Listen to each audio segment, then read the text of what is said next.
Maka ramailah orang yang dia berkiblatkan kajian berasaskan kaum masing-masing ini mulalah mengatakan kita lah orang tu, pakat mengaku Yahudi habis lah. Pakat mengaku Bani Israel lah. Nah, yang Melayu kata kita lah DNA Bani Israel, yang Pakistan pun kata kami lah DNA Bani Israel, yang Indonesia kata kita pak, enggak, bukan Malaysia kita Indonesia pula dah. Dia pun mengaku juga pakat mengaku Bani Israel habis. Pasal apa? Pasal nak claim hak nak menang ni.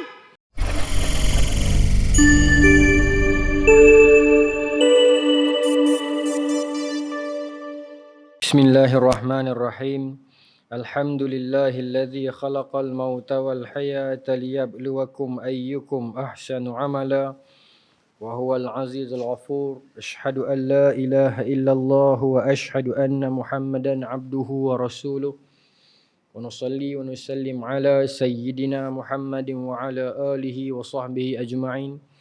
Radina billahi rabba wa bil islami dina wa bi Muhammadin nabiyyan wa rasula. Tuan-tuan, puan-puan, muslimin, muslimat yang dirahmati Allah sekalian, Assalamualaikum warahmatullahi wabarakatuh. InsyaAllah tuan-tuan, malam ni kita menyambung lagi pengajian kitab Qasasul Anbiya karangan Al-Imam Ibn Katsir.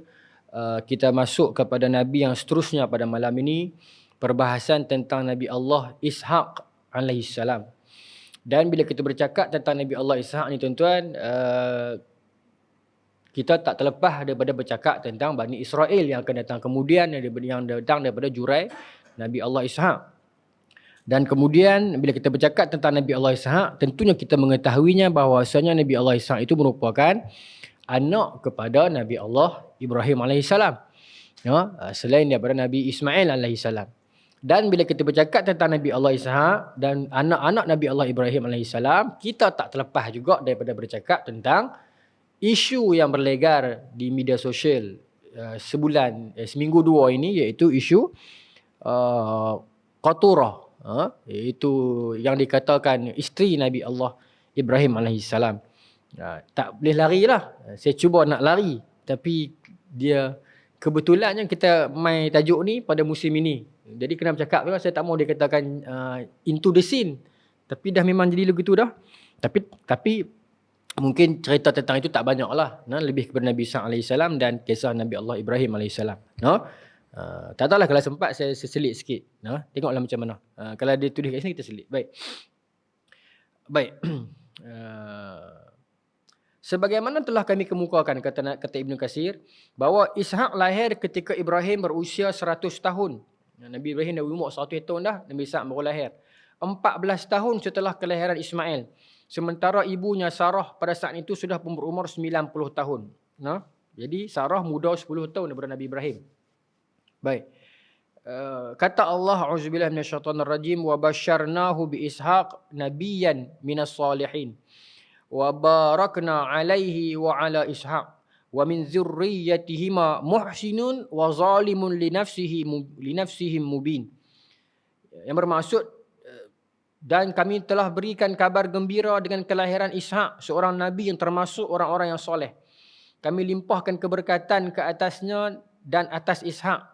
Dan di antara anak cucunya ada yang berbuat baik dan ada pula yang zalim terhadap dirinya sendiri dengan nyata. Tuan-tuan, Allah sebut siap-siap dah. Dalam surah As-Saffat ayat 112 dan 113 ni kata Allah sebab siap-siap dah. Wa barakna alaihi wa ala Ishaq. Allah telah berkati Nabi Ishaq itu sendiri. Wa min zurriyyatihima. Dan daripada zuriat Nabi Ishaq itu akan terbit dua golongan. Dua jenis akan terjadi dua jenis daripada keturunan Nabi Ishaq itu, iaitu yang pertamanya golongan muhsinun, golongan yang baik, dan yang kedua ialah golongan zalimun, orang yang zalim. Jadi Allah dah sebut daripada awal dah. Kalau kita mengatakan Bani Israel itu datang daripada Nabi Yaqub, Nabi Yaqub itu anak daripada Nabi Ishaq, dan mereka itulah Bani Israel. Dan kata Allah jelas, dalam kalangan mereka itu memang ada yang muhsinun, ada yang baik, dan ada yang jadi nabi ramai pun, dan ada juga yang zalim, yang jahat, yang membunuh para nabi. Hatta sampai ke hari ini, yang zalim, yang mencelakakan manusia, yang melanggar habis undang-undang dunia, berlaku begitu. Dan itulah kejadian Bani Israel itu begitu. Bahkan di dalam Al-Quran Allah Subhanahu Wa Taala menyebutkan fa'ayyadna allazina amanu ala aduwwihim fa asbahu zahirin. Dalam surah As-Saff ayat last sekali tu. Allah memberitahu kepada kita bahawa Bani Israel itu akan berpecah. Secara umumnya dia berpecah banyak lagi, tapi secara umumnya dia berpecah kepada yang beriman wa kafara ta'ifah, dan yang satu ta'ifah lagi akan kufur, ya. Fa ayyadna allazina amanu, dan Allah jadikan yang beriman itu ala aduwwihim fa asbahu zahirin, akan menang ke atas yang kufur itu. Nah, sebab tu sebahagian pengkaji lah dia mengatakan yang akan menewaskan Bani Israel itu merupakan ialah keturunan yang ada DNA Bani Israel itu sendiri. Tapi dia bukan ikut Yahudi, dia Islam, cuma dia ada DNA yang Israel. Dia hilang atas muka bumi ni. Bukan dia hilang atas muka bumi alien meteor dia tak, tapi serangan Raja Nebuchadnezzar dulu menyebabkan the lost 10 tribes of Jews, 10 bangsa Yahudi yang hilang di muka bumi ini. Bukan hilang macam mana, dia hilang dalam sejarah dunia lah. Dia berasimilasi dengan kaum lain, berpindah rendah, berhijrah. Dikatakan kaum itulah yang akan datang kemudian, yang pada akhir zaman memeluk Islam dan berasimilasi dengan bangsa lain sampai dia tak tahu pun yang dia itu Bani Israel. Itu yang dikatakan fa'ayyadna allazina amanu ala aduwwihim fa asbahu zahirin. Itulah mereka itulah yang akan Allah jadikan mereka itu akan menang ke atas yang kufur itu. Jadi dalam kalangan mereka juga yang akan defeat geng mereka juga, tetapi yang jahat, yang baik yang akan defeat yang jahat.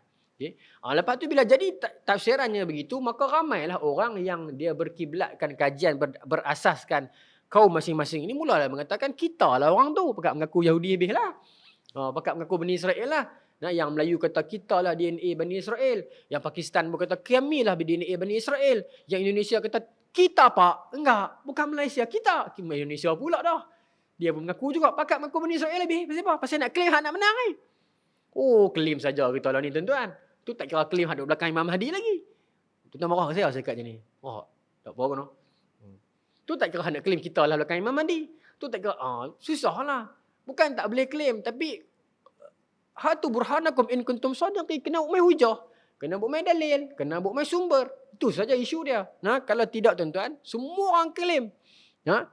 Baik claim Imam Mahdi itu Nah, jadi semua kadang-kadang tuan-tuan, sumber itu ada, tetapi kebanyakan claim itu dia berlaku macam mana? Penafsiran ke atas sumber.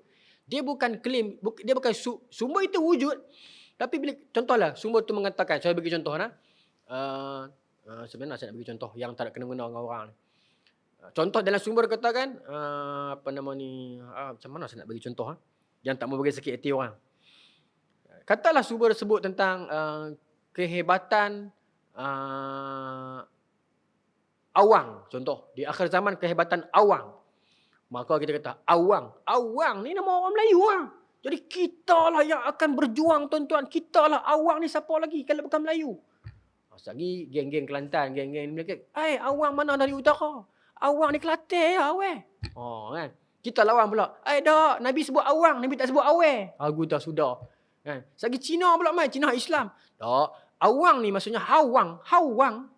Dia nama Cina mah. Dia pun nak claim juga. Tuan-tuan faham tak?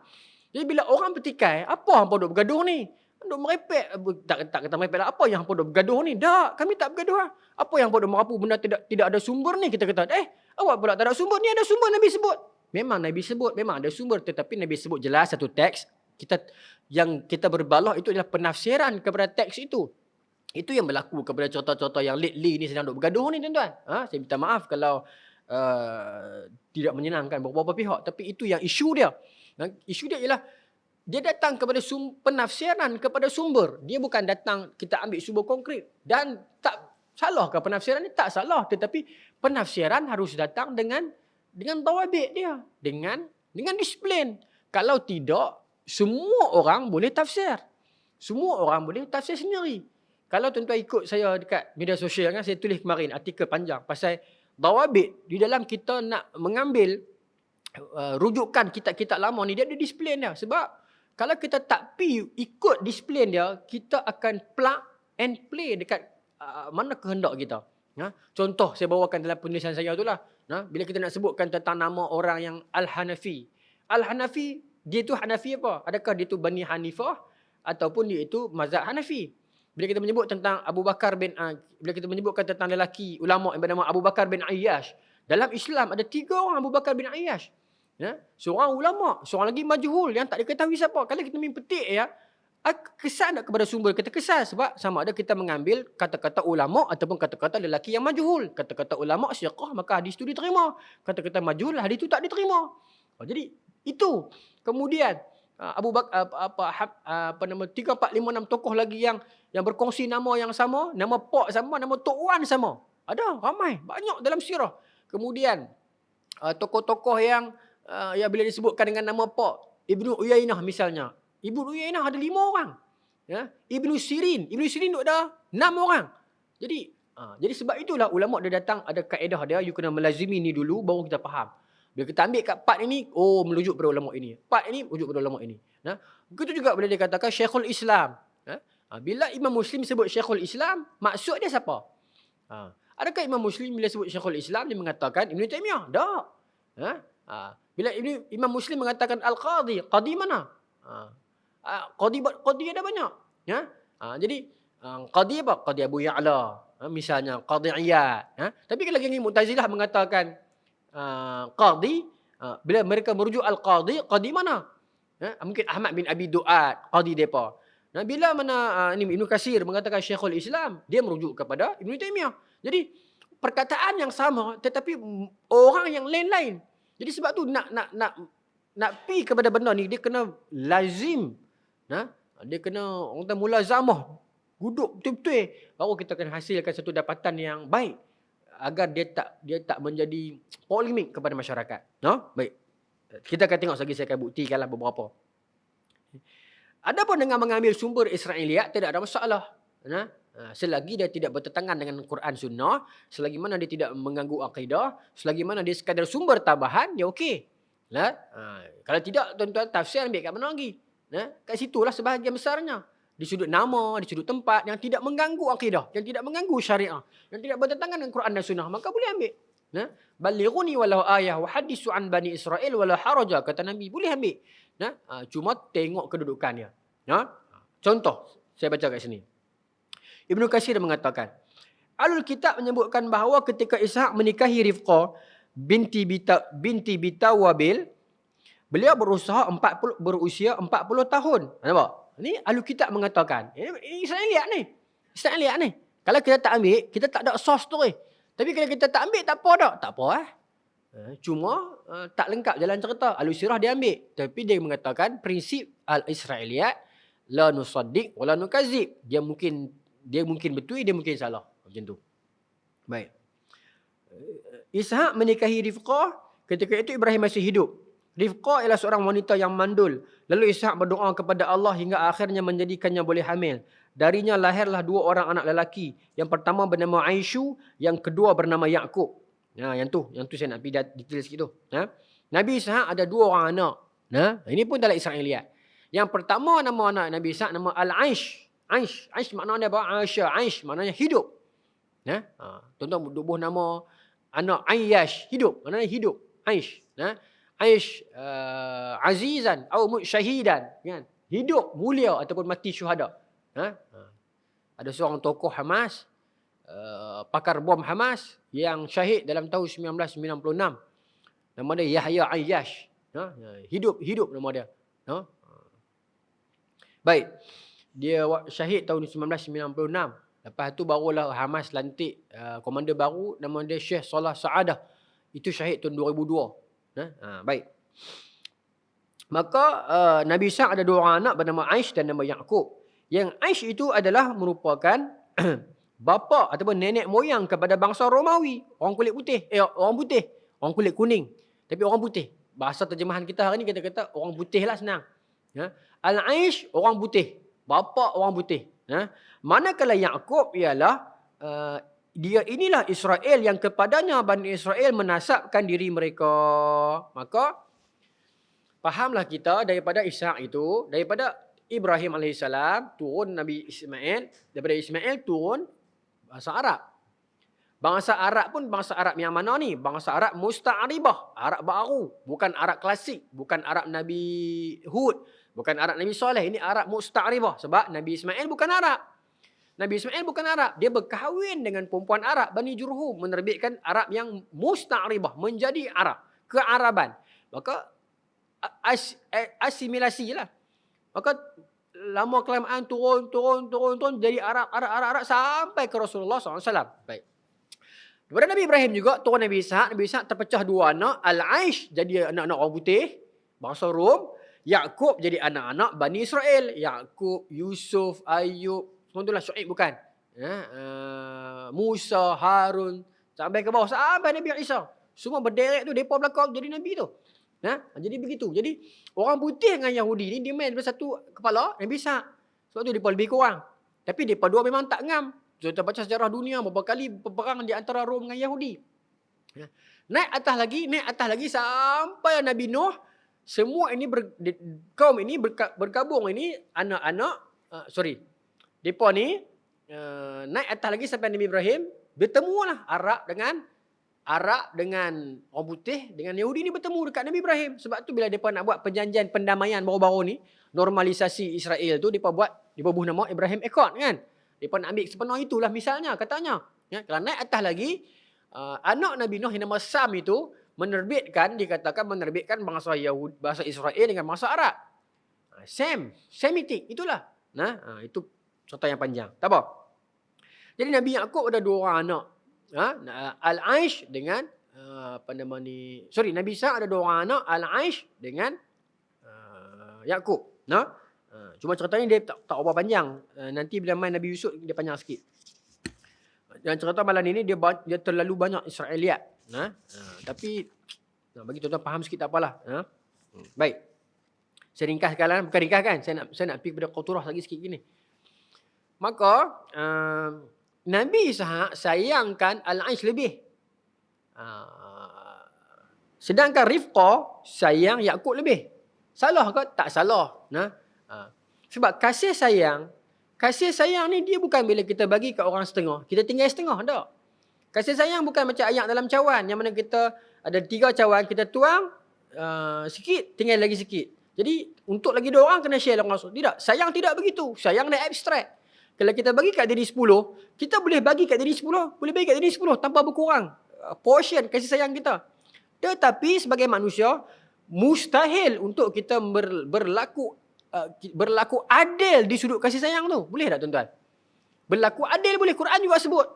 Mustahil kita boleh katakan aku sayang dengan dia 99.94%, sama macam dia ni juga 99.4%, satu titik noda pun tak ada.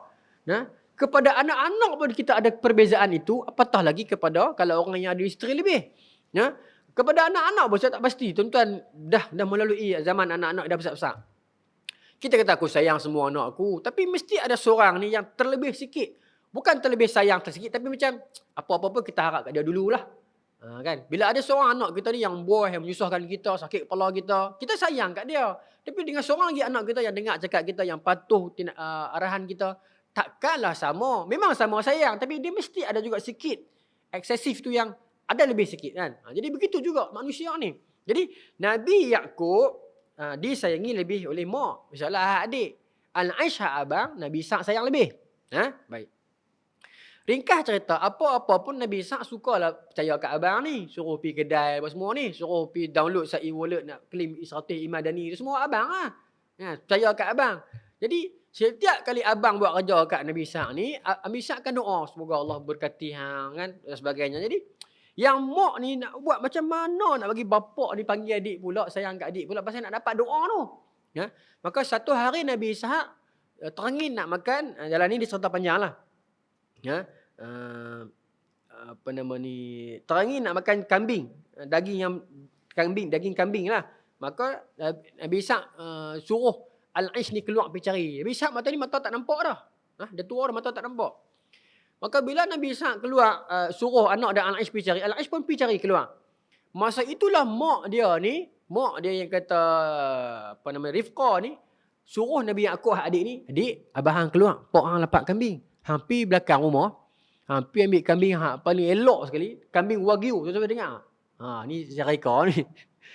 Nak abang kata kambing paling elok, nak buh nama saya tak tahu, nak buh nama apa tau. Kambing Wagyu misalnya lah kan. Hang pergi ambil kambing tu, hang sembelih, hang pergi suap kat ayah. Ayah bukan tahu. Maka dia pun pergi basuh, masak apa semua ni, pergi suap Nabi Ishak kambing tu. Tapi dalam ni panjang lagi tuan-tuan. Dalam ni cerita mak dia siapkan dia bubuh baju Nabi, bubuh baju Al-Aish. Biar sampai Nabi Ishak ni ingat yang Al-Aish yang mesua.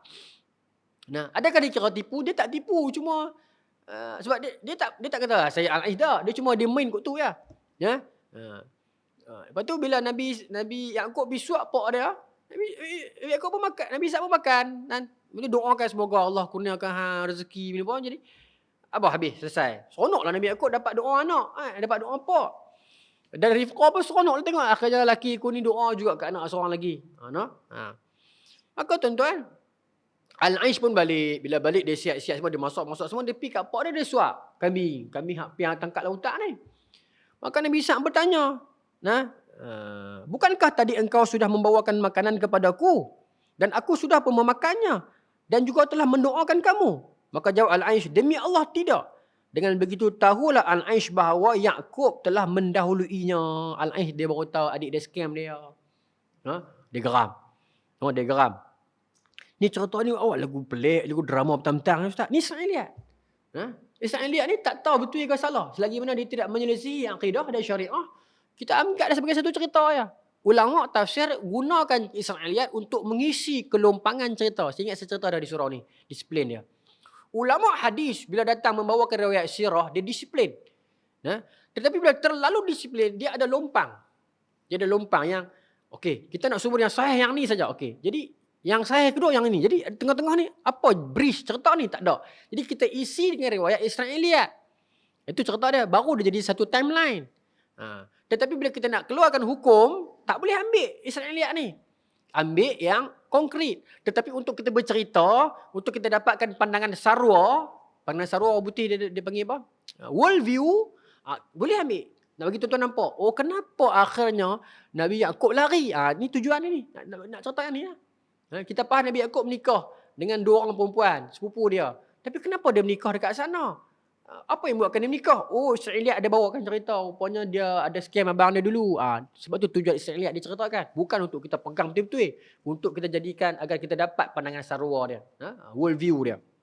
Baik.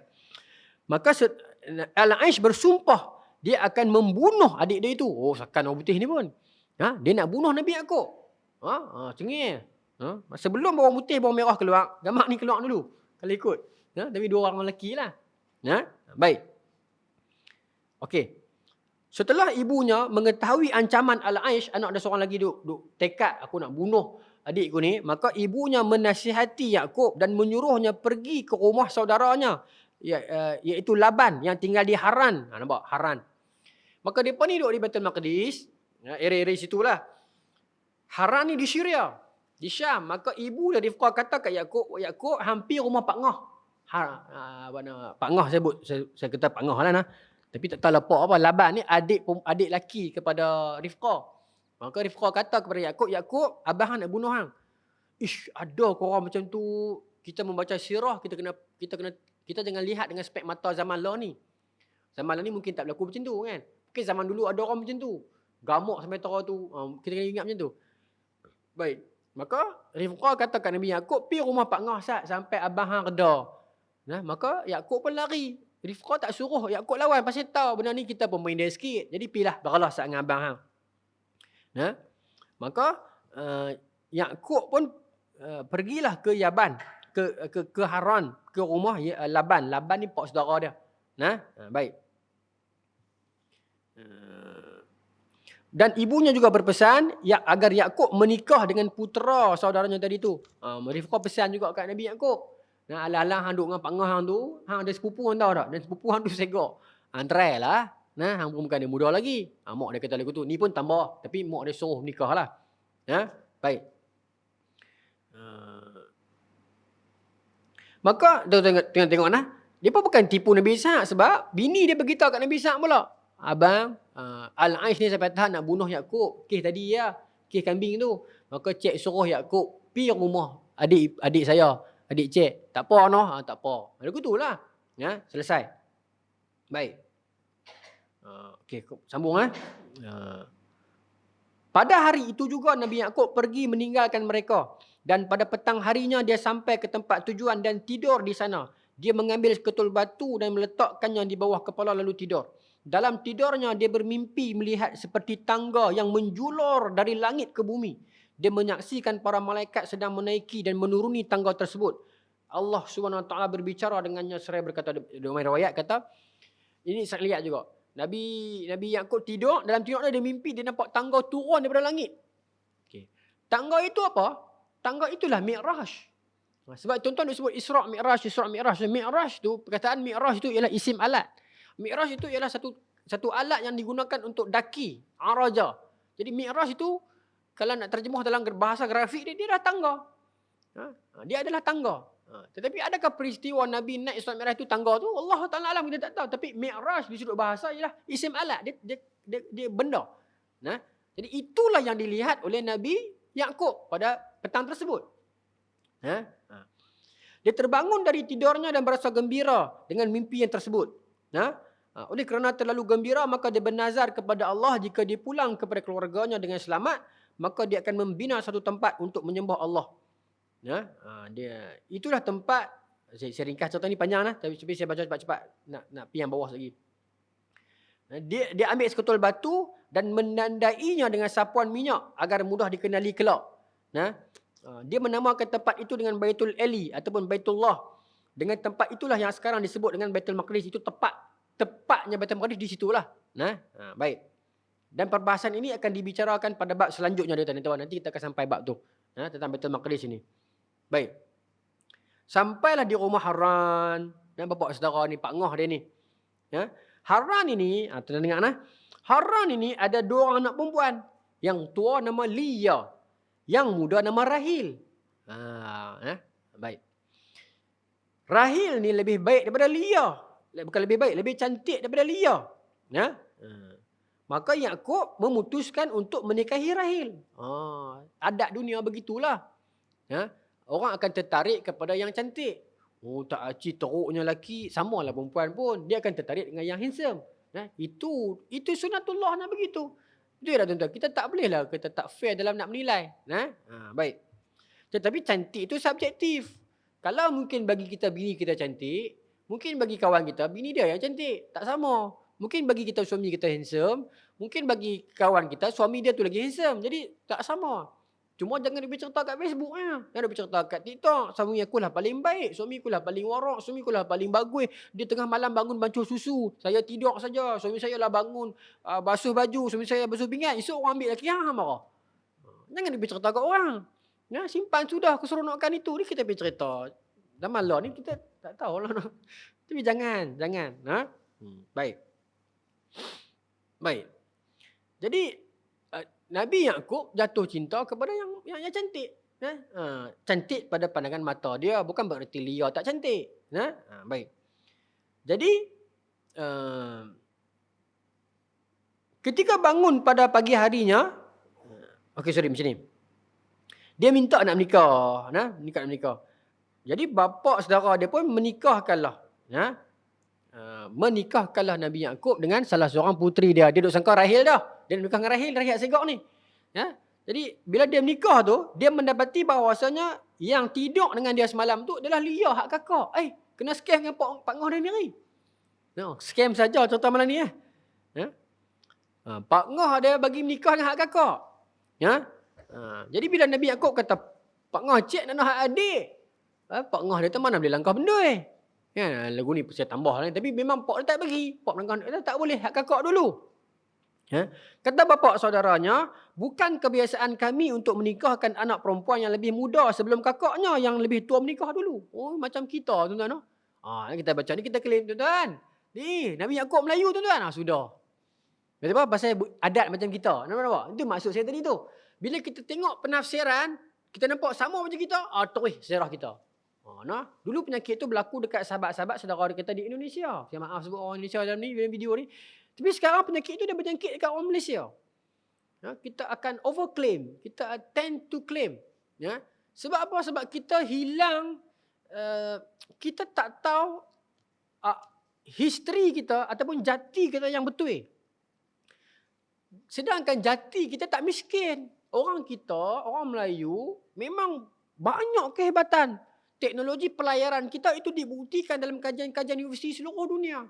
Teknologi pembuatan besi kita memang diakui. Teknologi pembuatan kapal kita, ilmu lautan kita, ilmu buat rumah kita memang diakui, dikaji sampai ke seluruh dunia.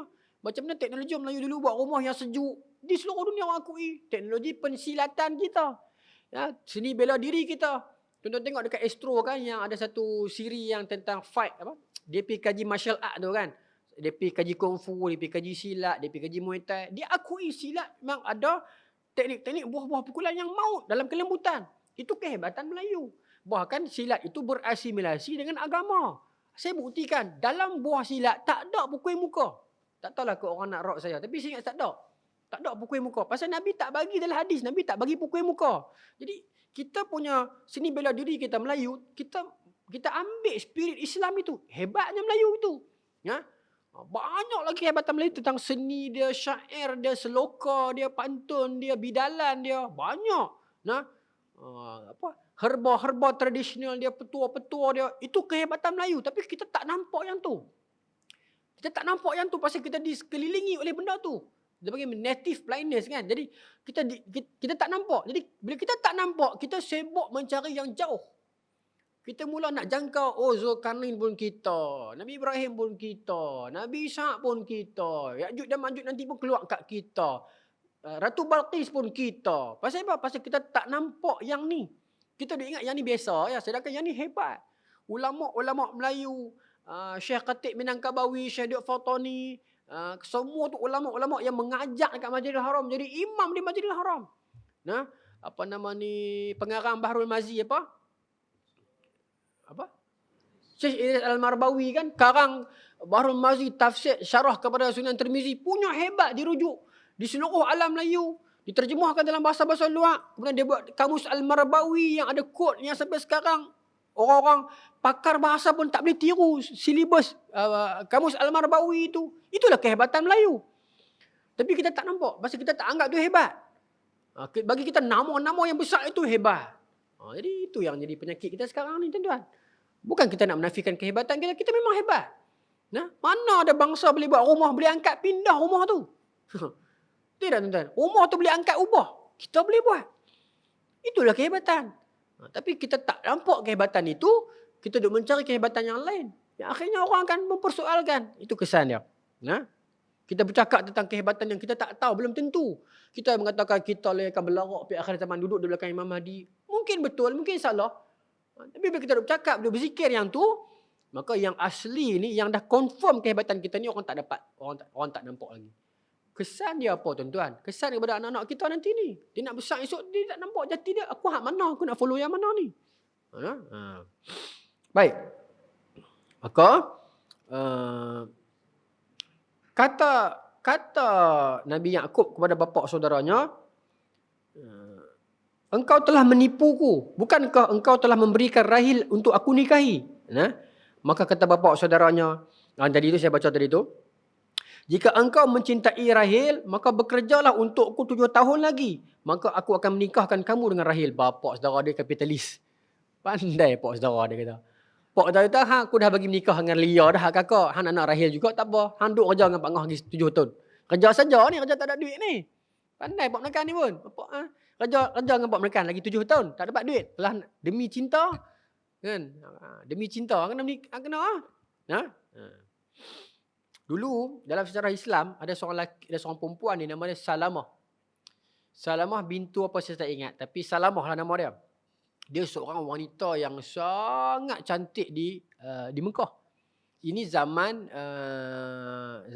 Bani Umayyah dah ni, zaman Yazid. Nah, Yazid merintah tahun 60 Hijrah, permulaan Yazid perintah. Yazid ni anak Muawiyah. Nah, Muawiyah perintah 41 Hijrah sampai tahun 60 Hijrah. Asas Bani Umayyah. Lepas tu Yazid sambung. Zaman Yazid tu lah yang berlaku Karbala. Karbala tahun 63. 61 lah Karbala. Awal-awal tahun dia perintah. Kemudian berlaku Al-Harrah. Al-Harrah ni berlaku di Madinah tahun 63. Al-Harrah ni apa? Mereka masuk Madinah. Kerajaan Bani Umayyah hantar tentera masuk Madinah. Bakar Madinah. Tuan-tuan baca sejarah Al-Harrah di Madinah. General masa tu nama dia Muslim bin Uqbah. Nama dia Muslim. Perangai macam kapiak. Dia bunuh penduduk Madinah ni tuan-tuan. Dia bakar Madinah. Bahkan ahli sejarah mengatakan 3 hari Madinah derita oleh pedang tentera Islam sendiri.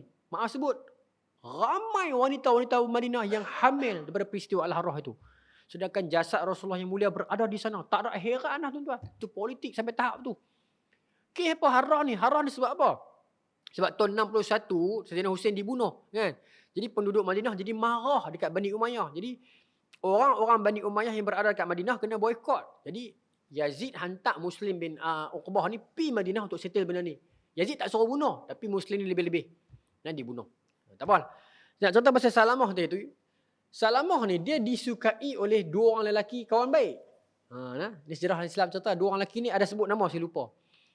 Laki ni duk berebut nak Salamah ni. Salamah ni suara segak, suara sedap, muka elok, perangai baik, semua orang pandai syair. Maka Salamah ni pilih salah seorang, nama Abdul Rahman. Seorang ni saya tak ingat nama. Ya. Jadi yang seorang lagi tu, dia tak dapatlah Salamah ni. Member dia dapat. Dia kecewa. Cinta tiga segi lah. Ya. Tentu apa dia buat? Dia mengembara daripada Mekah. Dia pergi ke Damsyik. Pergi cari Yazid. Apa dia buat? Zaman dulu tak ada santau lagi kot. Maka dia beritahu kat Yazid. Tuanku nak tahu tak? Yazid ni suka perempuan. Dekat Mekah ada seorang perempuan. Segak tuanku. Tak ada tandingan. Sekali dia upload gambar beribu like. Kau ni cerita kat Yazid ni. Cerita ni maka Yazid dengar kenal. Yazid kata kepada pegawai dia. Pergi cari perempuan tu. Nama Salma. Beta nak menikah dengan dia. Jadi aku tak dapat. Hang pun tak payah dapat. Maka tuan-tuan lelaki ni pun pergi jumpa Yazid dekat Damsyik. Pergi jumpa Yazid dekat Damsyik. Maka dia cerita tentang kecantikan Salamah ni. Maka Yazid hantar pasukan dia pergi cari Salamah ni dekat Mekah. Mekah ataupun Madinah. Tapi kota suci lah. Ya? Dan tak boleh tolak lah bila raja main nak minang kan. Maka terpisahlah Salamah ni dengan Abdul Rahman ni. Tuan-tuan. Maka Salamah ni jadi bini raja lah. Yazid ni tuan-tuan. Dia anak Muawiyah. Muawiyah ni sahabat Nabi. Muawiyah ni bahkan penulis wahyu Nabi. Tapi Yazid ni dia pelik sikit pasal Yazid ni dia mak dia Badui. Yazid ni. Yang Yazid tak membesar kat istana khalifah. Dia membesar kat perkampungan Badui. Panjanglah cerita dia ni. Mak dia nama Maimun. Pasal tu dia jadi kahak sikit. Tapi dia baik. Cuma dia kahak sikit. Dia pun menikah dengan Salamah ni. Bila Abdul Rahman ni markah dia pergi jadi bini orang. Dia tak boleh duduk. Dia pun mengembara jadi lagu jiwa tu kan. Keluar lagu macam-macam lah ni. Dia mengembara sampai ke Damsyik. Pergi cari mana bini dia ni. Rupanya bini dia jadi jadi bini raja, bini khalifah. Maka dia menyamak kerja di istana Yazid. Tuan-tuan, ni macam cerita sinetron ni, tapi ni sejarah Islam. Kalau ikut sejarah Islam ni banyak cerita yang kita boleh ambil jadikan pedoman. Maka tuan-tuan, dia bekerja sebagai pengawal. Jadi banyaklah masa untuk dia pergi tengok bini dia ni. Dan bini dia Salamah ni tak rela disentuh oleh Yazid. Pasal dia cinta dia kepada Abdul Rahman ni masih kuat. Maka tiap malam Abdul Rahman ni akan bayar upah dekat satu makcik. Macam mana makcik? Dayang lah, Dayang. Dayang ni muda sikit kan. Kalau tua panggil apa? Dayang juga. Kalau dengan Mak Piramli kan ada yang tua sikit kan. Dia akan bayar duit dekat makcik Dayang hak tua ni. Yang ni untuk sembunyikan makcik hak jaga kitchen punya orang ni. Maka dia pun akan bercinta dekat kitchen. Dia pun akan masuk store, dia pun akan mencinta dua orang. Dia pun buat apa tuan-tuan dalam store? Dia pun lawan syair. Dia pun tak buat maksiat, dia pun lawan syair. Dia pun lawan syair tu terkenal dalam kalau orang mengaji lurah, dia akan study syair tu. Sebab syair Salamah memang sedap. Dia sebut engkau adalah tangkaiku, jika apa artinya buah tanpa tangkai, macam itulah dia pun duk lafazkan syair. Bila dia pun jumpa dua orang, ya, dia pun akan, laki ni akan kata dulu punchline lah, bukan punchline apa, punchline lawak apa, pick up line kan. Perempuan ni dia pun bagi duk lawan syair, melepaskan kerinduan masing-masing. Cinta lah, tapi apa akan daya kita terpisah di tengah jalan, raja menghalang. Adalah syair pun saya pun tak payahlah. Tapi syair tentang mereka dua perpisahan ini memang di-study oleh orang yang mengaji lurah ni. Orang kaji. Banyak syair-syair yang dikaji. Baik. Maka tuan-tuan, makcik ni nak jadi sinetron ni. Makcik ni nak naik pangkat cepat. Nak naik grade cepat. Kita inilah peluang aku. Dia pergi beritahu kat Yazid. Makcik ni pun. Dia pergi beritahu kat Yazid. Tuanku nak tahu tak? bini tuanku tu, pasal apa duk tolak tuanku? Pasal dia ada boyfriend dia kerja dengan tuanku. Sudah. Maka Yazid pun bawa segala bala tentera dia pi ke kitchen ni nak tengok apa bini dia buat dengan pengawal dia ni. Tapi Yazid tak bagi serbu. Yazid tengok dulu, tengok nampak daripada orang duk saling menyantung, saling melemparkan buah-buah cinta ni. Cerita ni bukan cerita saya pergi ambil Israeliat ni, bukan Israeliat ni. Ini zaman kita, di zaman Yazid ni bukan Israeliat ni. Ini dalam sirah banyak. Imam Zahabi pun nukilkan dalam Syiar Alamin Nubala. Tuan-tuan boleh tengok kisah-kisah ini. Banyak kisah tentang Salamah penghibur Madinah. Setengah orang kata Madinah, tapi yang saya jumpa riwayat kata Mekah. Tapi kisah tu memang ada. Soalnya kita rajin mencari ataupun tidak. Tapi memang ada. Okay. Wujud kisah itu. Baik. Maka tuan-tuan, Yazid duk perhatilah. Bini dia duk cinta dengan lelaki lain ni. Tu boyfriend sebenar dia lah. Lepas tu Yazid kata pada tentera, sengap. Dah kita balik. Biar. Jangan buat apa. Yazid balik. Esok pagi dia panggil bini dia mai ke balai raya, balai depan ni. Dia panggil Abdul Rahman ni mai. Maka dia tanya, semalam apa yang berlaku? Dan di dua ni tuan-tuan, you jam, I jam. Kita cerita perkara sebenar lah. Tak suruh tipu lah raja. Cerita A sampai Z, satu huruf pun tak kurang. Masuk dengan syair semalam tu lagi dia bercerita. Maka tuan-tuan Yazid kata apa? Inilah cinta sejati, Yazid kata. Yazid tak apalah. Saya korbankan diri saya. Yazid kata dia ceraikan bini dia. Cukup habis iddah, hang menikahlah dengan boyfriend hang balik. Aku tak tahu rupanya ni boyfriend hang. Ini cinta sejati dia kata. Jadi geng-geng penulis Bani Umayyah, dia banyak angkat cerita ni tau. Sebab bila banyak orang kritik Yazid, maka untuk dia nak menyucikan balik nama Yazid, antaranya cerita-cerita kebaikan Yazid ni diangkat. Banyak lagi kebaikan Yazid yang lain. Yazid ni tuan-tuan, dia adalah panglima semasa penyerangan Konstantinopel yang kali yang pertama tahun 41 Hijrah. 44 Hijrah. Islam first time hantar pasukan pergi serang Konstantinopel tahun 44. Muawiyah hantar. Jadi anak dia Yazid ni jadi panglima. Dia ada kebaikan. Tapi bila macam mana tuan-tuan? Sejarah ni, kan tuan-tuan bisa dengar istilah sejarah ditulis oleh orang menang. Kan? Jadi Abbasiyah memerintah dunia Islam lama. Ratus-ratus tahun. 132 dia naik. Berapa? 656 Baghdad baru kena serang dengan Mongol. Dia tak jatuh lagi. Itu dah 500 tahun dah. Jadi sepanjang tempoh itu banyak khazanah sirah ditulis oleh Abbasiyah. Abbasiyah ni musuh kepada Umayyah. Jadi kebanyakan kejahatan Umayyah itu akan di-exaggerate pada penulisan zaman Abbasiyah.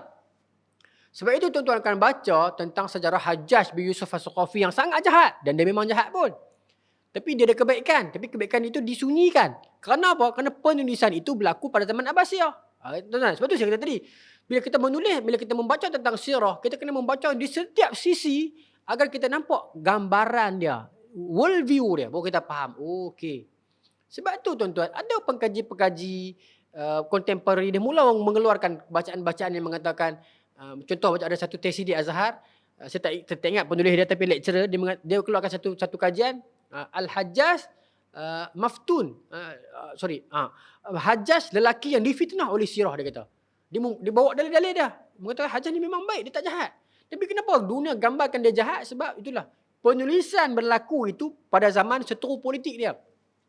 Bila penulisan berlaku zaman UMNO, bermaksud PH ni jahat tak kira-kira dah. Tapi bila buku teks berlaku zaman PH, UMNO tak boleh lah PH UMNO berbuang dah. Tak boleh juga nak bagi contoh tu. Saya minat politik zaman dulu. Zaman lah saya tak kerti politik, tak boleh bagi contoh kan. Dulu zaman muda-muda minat lah politik. Zaman belajar kan, hidup rakyat lah zaman tu kan. Sekarang saya tak minat politik, saya tak kerti politik ni. Pasal dia bersimpang siur banyak sangat. Jadi saya ambil putusan, kita baca buku sudah lah. Apa bergaduh lah. Main pilihan raya saya undi lah. Tapi nak lebih-lebih saya tak mau. Tak larat. Tak larat dengan orang politik ni. Tapi ala kulli hal dia kena baca pandangan yang berseluruh. Okay, baik. Jadi boleh kahwin tak ni Nabi Yaakob dengan adik? Kahwin lah. Kahwin lah dengan Leah. Akhirnya kahwin. Baik. Ringkas cerita. Minta maaf saya bila ada para ibu saya segan sikit nak cerita tajuk ni. Tapi tak apa kot noh. Saya baca kan lah. Macam ni. Saya minta maaf ni bukan sensitif, ini sirah. Dan ini Israeliat. Dia boleh jadi betul, boleh jadi salah. Tapi sebenarnya dia betul sebab di sudut nasab. Dengar lah, saya kena buat tunjuk. Nabi Yaakob kahwin dengan Leah kan. Kahwin dengan Leah dan kahwin dengan adik dia Rahil. Okey. Tolong kena tengok betul-betul ya. Astaghfirullahalazim, bukan bermaksud nak samakan dengan botol, tapi nak bagi nampak. Okay, baik. Untuk Lia, hak kakak ni, okay, Pak Ngoh ada tadi tu, Laban tu, Pak Ngoh hadiah dekat Lia seorang perempuan hamba nama Zulfa.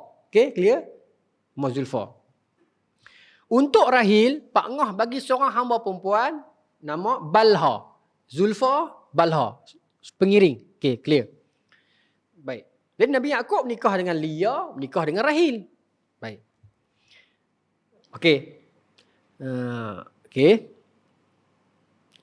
Bila Nabi Yaakob bergaul dengan Lia dalam dua tak mau tu, ya, dia dikurniakan kepadanya anak lelaki yang bernama Rubail, okey, ataupun kalau kita buka yang buku moden kita Ruwaibil, Ruwaibil, Syamun, Lawa ni Levi dan Yahuza.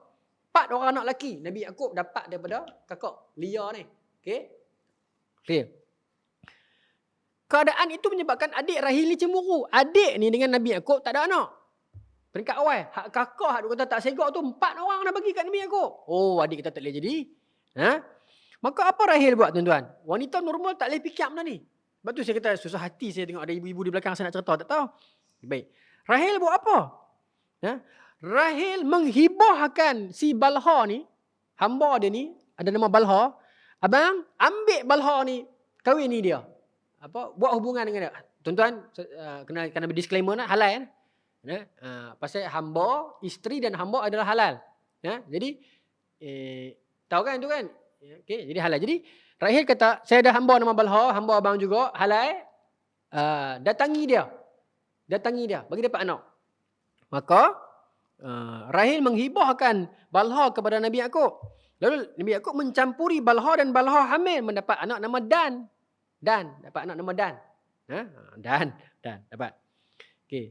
Lepas tu pula dapat seorang lagi anak nama Naftali. Jadi bagi Lia mana cik adik ku main tipu. Depa dua orang aku seorang mana boleh. Naftali kata Lia kata kalau begitu kata Lia. Okey. Lia juga menyeru kepada hambanya Zulfa tadi itu supaya mendatangi Nabi Yaakob. Maka daripada Zulfa ini lahirlah anak lelaki yang lain yang bernama Jad dan Asir. Dapat pula Jad dan Asir. Mereka duduk lawan. Mereka tu tuan-tuan, logik akal tak kot.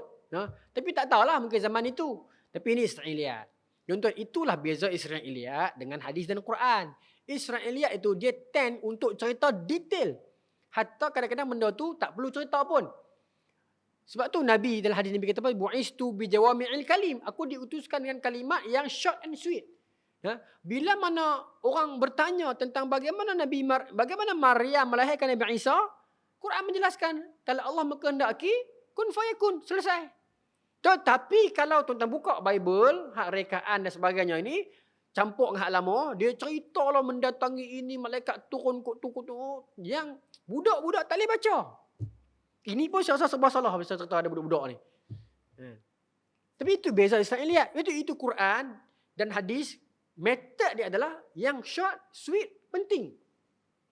Jadi saya tak mau sambung cerita lah. Pasal dia panjang ni. Lepas tu Lia beranak pula.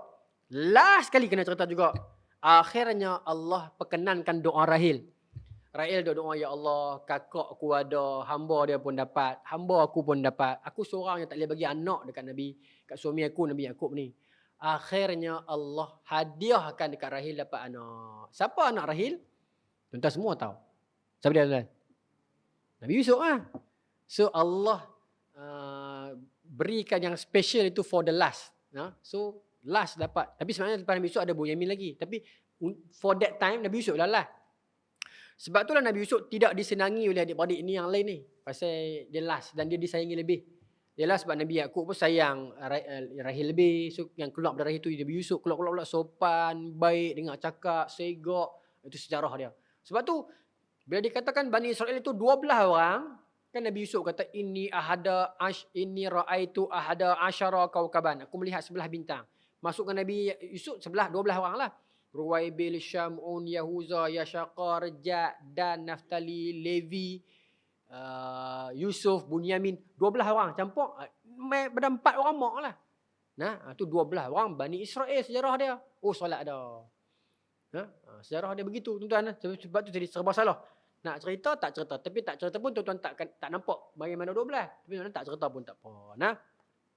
Wallahu taala alam, maka selesailah cerita Nabi anak-anak Bani Israel itu. Kalau ni dia panjang lagi, tapi cerita ni dia sangat panjang lah, dia macam Israeliat ni dia terlalu yang kita kena tapis jugalah saya ingat. Tapi tak apalah, nanti bila tajuk lepas ni Nabi Yusuf. So saya akan relate sikit. Jadi tuan-tuan dapat faham dah 12 orang anak tu nanti duduk sekali. Sampailah Nabi Yakub sayang Nabi Yusuf lebih, sampailah berlaku peristiwa dia dengki kat Nabi Yusuf tu. Yang dia nak lempak Nabi Yusuf masuk dalam perigi tu, yang tu bulan depan. InsyaAllah tuan-tuan. Adapun tentang Qaturah semua tadi tu saya janji saya tak sempat dah. Tapi tuan-tuan, Qaturah itu memang ada dalam hadis. Cuma dalam hadis Nabi sebut tentang Bani Qaturah, Bani Qanturah. Bani Qanturah Nabi sebut. Nabi tak sebut Qaturah pun. Bani Qanturah. Bani Qanturah ni kalau tuan-tuan buka dalam syarah-syarah hadis, bukalah siapa pun. Imam Nawawi ke, Umdatul Qari ke, Fathul Bari ke, semua kata Bani Qanturah ni Turki. Turki, anak-anak bangsa Turki. Sebab dia pakai isyarat hadis yang Nabi kata mata sepek muka bundar tu. Hadis yang lain bila Nabi sebut tentang mata sepek muka bundar tu keturunan Turk, anak-anak Turk. Turki lah. Jadi ulama nak tafsir hadis ni berdasarkan hadis yang lain, itu cara dia. Ada pun tentang Qaturah disebut dalam Tarikh Tabari, yang mana Nabi Ibrahim lepas Sarah meninggal, Nabi Ibrahim ni dalam Tarikh Tabari pun tak sebut isteri pun, dia semua sebut hamba. Dapat anak daripada Qaturah tu yang sebahagiannya pergi ke Yaman, sebahagiannya pergi ke Madian, sebahagiannya dikatakan pergi ke Timur, itu sahaja. Jadi Timur itu pun perbahasannya luas lagi, tak sempat dah. Jadi keputusan ni apa? Keputusannya mungkin betul, mungkin salah. Tapi saya ingat tak perlu berlebihan dalam mana tu. Banyak lagi sumber yang konkret yang boleh kita jadikan asas dalam pembinaan jati di bangsa kita. Allah Ta'ala alam. Tuan-tuan, bulan depan kita sambunglah kisah Nabi Yusuf ni. Apa nak jadi? Bismillahirrahmanirrahim. Allahumma razuqna fahman nabiyyin wa fadhal mursalin wa liman malakatil muqarrabin wa hadina fi hidayatil arifin bi rahmatika ya arhamar rahimin. Walhamdulillahirabbil alamin. Assalamualaikum warahmatullahi wabarakatuh.